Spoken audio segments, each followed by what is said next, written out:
오늘도 수요 예배 나오신 여러분들에게 짧은 시간이지만 또 주님께서 주시는 은혜가 있기를 간절히 소원합니다. 사도 바울은 제2차 전도 여행을 계속해서 다니면서 주의 복음을 증거합니다.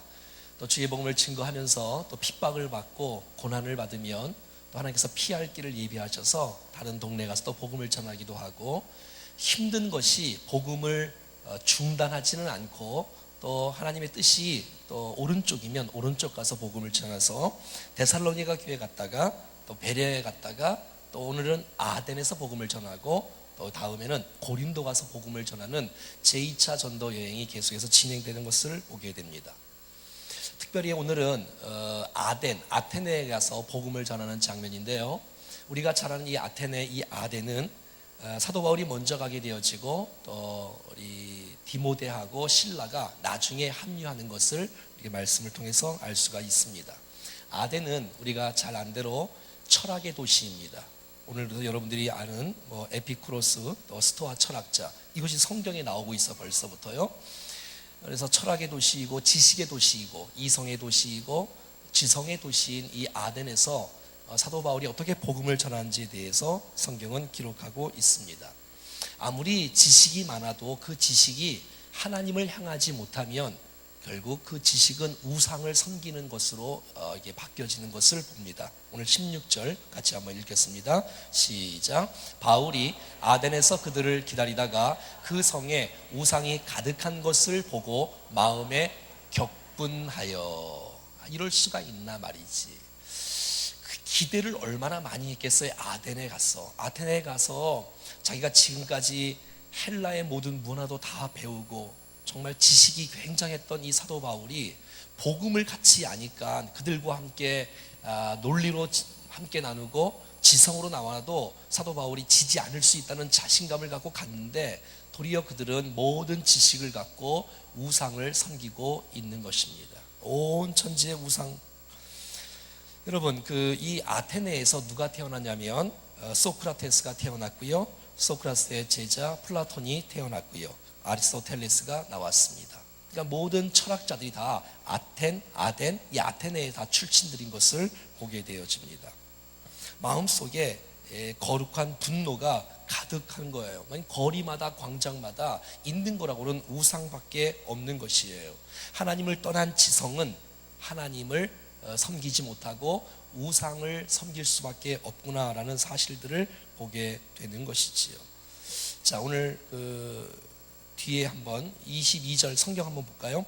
22절과 23절 말씀을 한번 같이 한번 읽어보기를 원하는데, 시작. 바울이 아레오바고와 가운데 서서 말하되 아덴 사람들아, 너희를 보니 범사에 종교심이 많도다. 23절. 내가 두루 다니며 너희가 위하는 것들을 보다가 알지 못하는 신에게라고 새긴 단도 보았으니 그런즉 너희가 알지 못하고 위하는 그것을 내가 너희에게 알게 하리라. 이 사도 바울이 아덴에 도착했을 때에 우상 많은 것을 보고 너무너무 격분하고 거룩한 분노가 막 치밀어 오르는 거예요. 하나님의 영광을 아닌 우상에게 섬기고 있으니 말이지요. 사도 바울의 설교는 이렇게 진행됩니다. 너희들이 종교성이 참 많구나. 가는 곳마다 우상이 있으니 말이죠. 종교심이 많구나 하면서 그를 격려하는 같은 느낌을 들기도 하고, 그러나 너희들이 내가 알지 못하는 재단도 있다라고 말을 하고 있습니다. 그러면서 이제 하나님을 소개하고 복음을 증거하고 있는 것이지요. 아폴로 신, 제우스 신, 비너스 신, 바카스 신, 모든 신들이 다 아테네 출신들의 신들이에요. 이 아테네도 여신이고요, 지혜의 신, 학문의 신의 이름이 바로 아테네인 것을 보게 되어져요. 모든 것들이 다 우상화되어 있는 이런 분위기 속에 있습니다. 여러분, 이 아테네에서 필요한 것은 어떤 철학이나 지식이나 어떤 학문이나 이성이 아니고 복음이었던 것을 알 수가 있습니다. 여러분, 이 복음이라는 것은 못 배운 사람에도 복음이 필요하고요, 많이 배운 사람에게도 복음이 필요하고요, 권력이 있는 사람의 명예가 있는 사람이 없는 그런 할 것 없이 이 세상 어떤 누구라 할지라도 그들을 새롭게 할 수 있는 것은 복음밖에 없는 줄로 믿습니다. 그러니까 사도 바울은 그곳에 가서 새로운 철학을 가르치는 것이 아니라 나를 살리시고 나를 구원하신 복음으로 승부할 때 아무리 지식층에 있는 사람도 아무리 철학에 있는 사람이라 할지라도 복음 앞에 무너지는 것을 보게 된다는 것입니다. 자, 오늘 17절 한번 읽어볼까요? 17절 같이 읽어보세요. 17절 같이 보여주세요. 시작.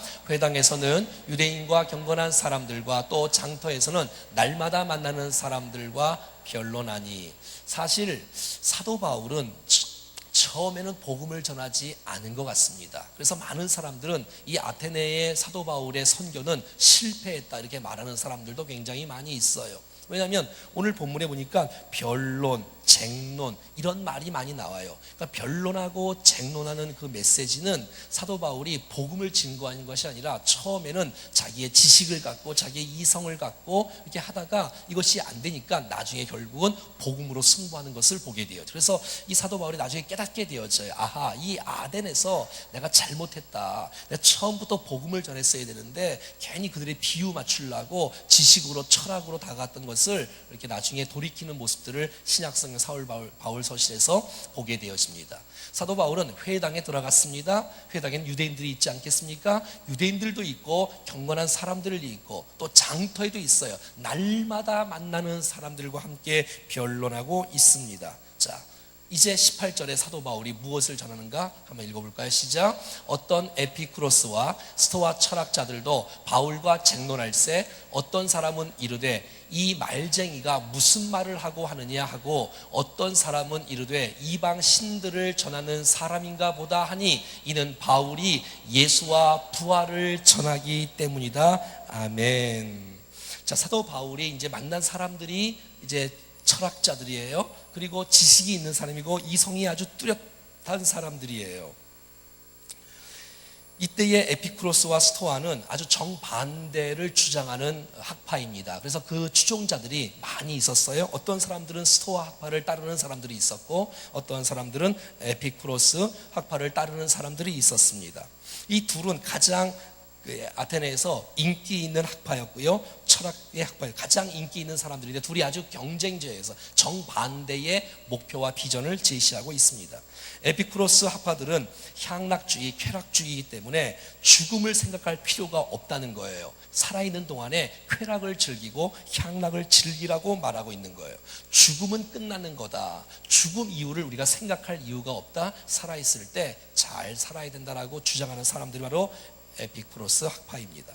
스토아 학파는 숙명론, 복종의 윤리, 고통을 감수하는 덕을 가르치며 금욕주의, 죽음을 피할 수 없다면 운명으로 받아들여라 하면서 이 세상 가운데서 절제하고 금욕주의로 살아가는 이런 사람들의 학파라고 합니다. 그러니까 에피쿠로스와 이 스토아 학파는 정반대의 철학을 갖고 나가던 사람들이었습니다. 자, 그런데 여러분 아무리 철학이 유명하고 그들이 지식이 많고 학문이 발달된 도시라 하고 사람들이 할지라도 정말 그들을 바꿀 수 있는 것은 오직 복음밖에 없는 줄로 믿습니다. 이 얼마나 감사합니까? 내가 믿고 있는 이 복음이, 나를 살리신 이 복음이 나를 바꾸었다면 세상을 바꿀 수가 있다는 것입니다. 오직 예수만이, 오직 부활만이 이 세상을 구원하는 놀라운 축복이 되는 것을 보게 되는 것이지요. 철학은 계속해서 질문을 나열합니다. 질문을 나열하는데 그 질문 앞에 정확한 해답을 주지 않습니다. 아무리 철학이 많아지고 아무리 지식이 많아진다 할지라도 그 지식이 이 세상의 죄를 해결할 수가 없습니다. 아무리 지식이 많다 할지라도 이 세상의 죽음을 해결할 수 있는 것은 이 세상에 하나도 해결하지 못합니다. 오직 우리의 죄의 문제를 해결할 수 있는 분, 오직 우리의 죽음을 해결할 수 있는 분은 오직 예수 그리스도밖에 없는 줄로 믿습니다. 우리가 붙잡고 나아가야 될 것, 너희가 말쟁이구나, 무슨 말을 하고 하느냐, 어떤 사람이 이르되 너희 이방 신들이 전하는 사람인가 보다. 처음에는 논리적인 얘기를 이렇게 하다가 잘 안 되니까 결국은 사도 바울이 이제 복음을 전하기 시작합니다. 그 복음, 예수의 복음, 이는 바울이 예수와 부활을 전하기 때문이다라고 말하고 있는 것이지요. 그렇습니다, 여러분. 이 세상에 누구든지 복음 앞에는 무너지는 거예요. 그거 바로 예수 그리스도의 십자가와 부활의 놀라운 메시지예요. 예수 그리스도가 나를 위해 십자가에 죽으신 사건과 부활의 사건이 정말 내게 적용이 되어짐으로 말미암아 내가 사망 권세와 이 죄를 이기게 되어지고, 부활의 주님이 나와 함께 하심으로 내 인생 가운데 소망을 갖게 되어지고, 감동과 기쁨과 그 은혜를 누리는 복된 인생으로 살아갈 수 있는 것은 부활의 주님 때문에 가능한 줄로 믿습니다.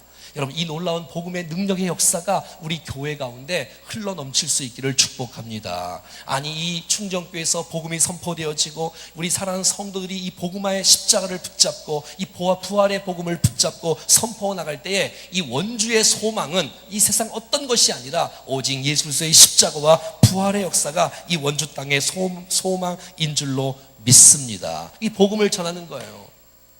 이 복음을 붙잡는 거예요. 어떤 누구라고, 여러분, 어떤 사람은 전도할 때 저 사람은 나보다 많이 배운 사람이네, 저 사람 나보다 돈이 좀 많은 것 같네, 저 사람 나보다 명예가 좀 높은 것 같네. 여러분, 두려워할 이유가 전혀 없습니다. 그 사람도 사람이고 하나님 앞에서 엄청난 죄인이라는 사실들을 기억하세요. 여러분, 예수님의 십자가의 사건은 나뿐만 아니라 그 사람도 구원할 수 있으며 이 어떤 세상의 어떤 사람도 구원할 수 있는 유일한 주님이라는 사실들을 여러분 꼭 기억할 수 있기를 축복합니다.